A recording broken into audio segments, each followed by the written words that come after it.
વળી વખાણું શાકોત્સવ લીલા કરી, વળી વખાણું શાકોત્સવ લીલા કરી, નૈણેની રેખા કરતા સુંદર શાક જો,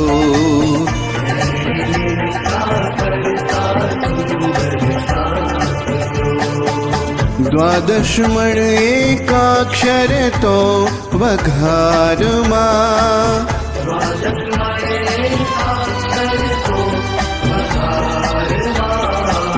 જોવાયા આવ્યા શિવ બ્રહ્મા તજી નાખજો,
અનંતકોટી બ્રહ્માંડના અધિપતિ ભગવાન સ્વામિનારાયણે વડતાલમાં એવા પ્રતાપી લક્ષ્મીનારાયણ દેવ પધરાવ્યા છે કે આ લક્ષ્મીનારાયણ દેવની પાસે આવીને ગમે એવો હરિભગત હોય, કોઈ સુખી સંપન્ન હોય તોય ભલે, કોઈ દરિદ્ર હોય તોય ભલે, કોઈ પોતાના ઘરે 51 માળા કરતો હોય તોય ભલે, ને કોઈ 5 માળા કરતો હોય તોય ભલે, જ્ઞાતિ અને વર્ણે કરીને ગમે તે હોય, પણ લક્ષ્મીનારાયણ દેવ એવા કૃપાળુ છે કે એમના ઉંમરે આવીને માથું ટેકે, એનું ગમે એવું દુઃખ હોય ને દુઃખે ભાંગીને ભૂકો. સ્વામિનારાયણ સ્વામિનારાયણ સ્વામિનારાયણ સ્વામિનારાયણ, ઓ સ્વામિનારાયણ સ્વામિનારાયણ સ્વામિનારાયણ સ્વામિનારાયણ, સ્વામિનારાયણ સ્વામિનારાયણ સ્વામિનારાયણ.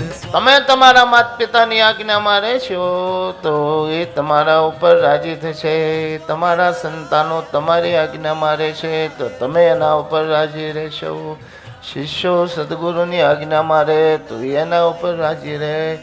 એમ ભગવાનને રાજી કરવા હોય તો ભગવાન કેમ કરવું પડે, ના પડી નહીં કરવાનું. અનુકૂલ સંકલ્પ પ્રાતિકૂલસ્ય વર્ધનમ. સ્વામિનારાયણ સ્વામિનારાયણ સ્વામિનારાયણ.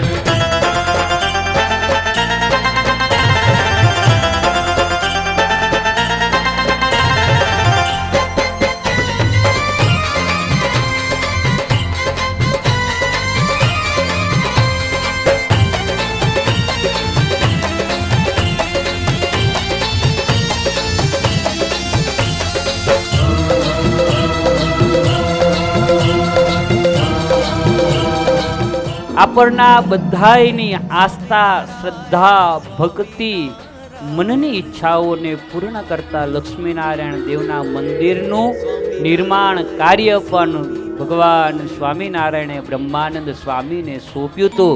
અને મહારાજે તો આજ્ઞા કરી હતી કે બ્રહ્મમુનિ વડતાલ જઈને નાનું મંદિર કરજો, પણ બ્રહ્માનંદ સ્વામીને ખબર હતી કે 2025નો યુગ આવશે ને ત્યારે તો 9 શિખરનું મંદિર પણ નાનું પડવાનું છે ને, એટલા માટે થઈને સ્વામીએ આજે પણ ચરોતરની શાન સમૂહ, ચરોતરની શણગાર સમૂહ સુંદર મજાનું લક્ષ્મીનારાયણ દેવના 9 શિખરનું આ મંદિરની રચના કરી છે. સ્વામિનારાયણ સ્વામિનારાયણ સ્વામિનારાયણ સ્વામિનારાયણ. ભગવાન સ્વામિનારાયણે ઘણા ઉત્સવ કર્યા, પણ એમાં વધારે ઉત્સવ જો કોઈને પ્રિય હરિભક્તોને હોય તો શાકોત્સવ. હજારો ને લાખો હરિભક્તો પૂનમના દર્શન માટે પધારતા હોય. રાજાધિરાજ આપણા સૌ કોઈના ઈષ્ટદેવ એ પણ આજે શાકોત્સવનો શાક, સરસ મજાનું એ શાકની પ્રસાદી તમને બધાને મળવાની છે. હમણાં પૂજ્ય મહારાજશ્રી પણ ભોજનાલયમાં પધારી અને બધી જ વસ્તુને પ્રસાદીની કરી અને હરિકૃષ્ણ મહારાજ લક્ષ્મીનારાયણ દેવના પ્રસાદીના પુષ્પ પાકડીથી પ્રસાદીનું કર્યું છે. હરિકૃષ્ણ મહારાજ, લક્ષ્મીનારાયણ દેવ, ધર્મભક્તિ વાસુદેવ, સરસ મજાનો શણગાર. આજના યજમાનશ્રી પણ ખૂબ ભાગ્યશાળી છે, બિપિનભાઈ પટેલ. એમને પણ એકવાર જોરદાર તાલીઓથી વધાવીએ કે સ્વામિનારાયણ ભગવાને પધરાવેલા દેવોના સમક્ષ આવો સુંદર શાકોત્સવ થતો હોય અને એનો દિવ્ય લાભ એમને જ્યારે પ્રાપ્ત કર્યો છે ત્યારે વાલા ભક્તજનો આજે 25,000 કરતાં વધારે ભક્તો આ શાકોત્સવનો પ્રસાદનો લાભ લેવાના છે. હમણાં થોડી જ વારમાં સભા પૂર્ણ થયા બાદ પ્રસાદની શરૂઆત થશે તો 3 વાગ્યા સુધી આ પ્રસાદ શાકોત્સવનો ચાલશે. એટલા માટે આજે આ સુંદર શાકોત્સવનું આયોજન થયું છે.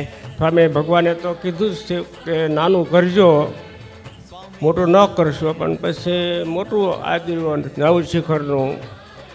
સ્વામી ભગવાનને ખબર પડી કે છે મોટું કરે છે તો સ્વામી ભગવાને પછી ચિઠ્ઠી પત્ર લખ્યો હતો કે આપણે પોસ બિતારીએ કરીએ તેથી હોડ તેતા પાવ પસારીએ જતી લાંબી સ્વાડ. કે આપણે શક્તિ હોય એટલે આપણે લાંબી સ્વાડ હોય ઓઢવાનું એટલા પગ પાછા લાંબા કરવા, વધારે ન કરવા. બ્રહ્માનંદ સ્વામીને મોકલ્યું તો બ્રહ્માનંદ સ્વામીએ જવાબ આપ્યો કે સાહેબ સરખા શેઠિયા વજે રગર કે નાય તાકે ધન કે કા કમી હુંડી ચલે નવખંડ કે માય. કે આપણા જેવા મોટા છે ભગવાન આખા દુનિયામાં નવખંડ ધરતીમાં આખા બ્રહ્માંડમાં ઊંડે ચાલે છે. હવે એમાં શું કામ અમારે કે નાનું કરવું પડે. વળી વખાણું શાકોત્સવ લીલા કરી, વળી વખાણું શાકોત્સવ લીલા કરી. નૈણેની રેખા કરતા સુંદર શાક જો,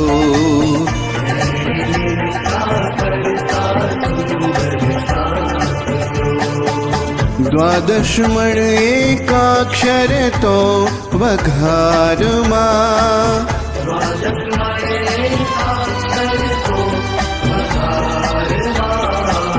જોવા આવ્યા શિવ બ્રહ્મા તજી નાખજો.